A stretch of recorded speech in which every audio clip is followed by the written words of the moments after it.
کو خوب پتا ہے کہ دعوی نبوت، یہ دعوی نبوت نہیں ہے چشتی رسول اللہ پڑھوانا شتیہات کے نام کے اوپر، اشرف علی تھانوی رسول اللہ کلمے کو انڈورس کرنا. جی ان کے ماننے والے تو جی کلمہ نہیں پڑھتے. سرکار اس بات کو چھوڑ دیں، ماننے والے پڑھتے ہیں یا نہیں پڑھتے، وہ تو آپ قادیانیوں کے پاس بھی چلے جائیں نا، وہ بھی کہتے ہیں ہم رسول اللہ کو آخری نبی مانتے ہیں.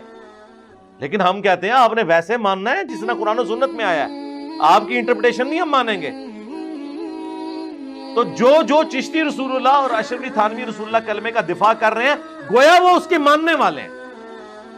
وہ کل تک تو بریلوی کہتے تھے کہ جو بندی کافر ہیں، اشرف علی تھانوی کلمے کو انڈورس کیا ہوا ہے ان کے ابے نے، اور جب انہوں نے چشتی رسول اللہ نکالا اور میں نے اسے پبلکلی ہائی لائٹ کیا، تو اب دونوں اپنے اپنے کلموں کا دفاع کرنا شروع ہو گئے ہیں، یہ کہہ کہ جی ہم پڑھواتے تو نہیں ہیں. بھئی سیدھا کو یہ کفریات بکوائی تھی انہوں نے.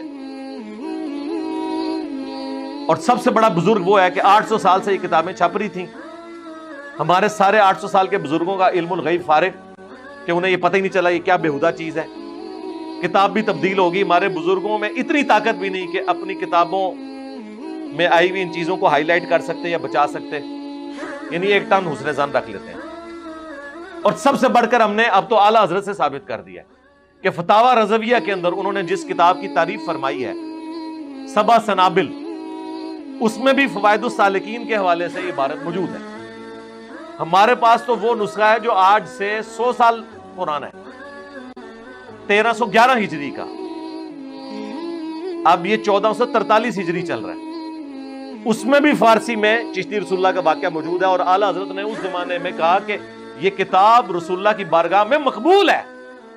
تو چشتی رسول اللہ پھر اب اعلیٰ حضرت کے کھاتے میں بھی ڈل گیا. تیرا کیا بنے گا اعلیٰ حضرت کے چاہنے والوں؟ ابھی تک تو اعلیٰ حضرت کے پیچھے چھپتے تھے. ٹائم قیامت تک جے جواب دینا جے اس گل دا. اور میں اپنے اسٹوڈنٹ سے بھی کہوں گا کہ یہ زخم ان کا چھیلتے رہنا ہے، کیونکہ انہیں قرآن و سنت منوانے کا اور کوئی طریقہ نہیں ہے. میرے سے بڑا کون بریلوی رہا ہے؟ میں نے اپنی جوانی کا اچھا خاصا حصہ جو ہے وہ دعوت اسلامی میں گزارا ہے. تو مجھے پتا ہے کہ ہم تو باقیوں کو مسلمان بھی نہیں سمجھتے تھے، اور ہمارا زوم تھا کہ ہم بہت بڑے عاشق رسول ہیں. انہوں نے کیا جواب دینا ہے؟ میں اپنے آپ کو اب بھی بریلوی بناؤں نا تو کسی اہل حدیث کو جیتنے نہ دوں، کسی دیوبندی میں کھنگڑ بھی نہ دیواں. تو مجھے پتا ہے کہ یہ جو میں نے اب اتنا بڑا پرابلم ہائی لائٹ کیا ہے، اس کا جواب اعلیٰ حضرت کے پاس بھی نہیں ہوگا سوائے اس کے کہ انجینئر صاحب سلوٹ ہے دونوں. اس کے علاوہ کوئی جواب ان کے پاس نہیں ہے. تو یہ ہم مولانا اسحاق صاحب کو بھی ان باتوں کا پتا تھا. وہ چشتیہ کی اس طرح کی صوفیانہ کلام سے صرف نظر کیا کرتے تھے. سارا ان کا غصہ حضرت معاویہ رضی اللہ تعالیٰ عنہ پہ نکلتا تھا، جو جسٹیفائی تھا. میں اسے غلط نہیں سمجھتا، سوائے چند ایک جو سخت الفاظ انہوں نے استعمال کیے. اوورآل اس مقدمے میں ہم ان کے ساتھ ہیں، لیکن صوفیاء کے بارے میں وہ ڈھیلے پڑ جاتے تھے. یہ تو بڑی زیادتی والی بات ہے. آپ اس سے چھوٹے لیول کی چیزیں نکال لیں حضرت معاویہ رضی اللہ تعالیٰ عنہ کی اور ان پہ چڑھ دوڑیں، اور جنہوں نے اپنے ناموں کے کلموں کو انڈورس کیا ہے شتیہات کے کہنے پر، ان کے ماننے والوں نے انہیں پرنٹ کیا ہے، ان کے بارے میں کہیں کہ نہیں ان سے صرف نظر کریں. تو سرکار یہ کام تو نہ کرے.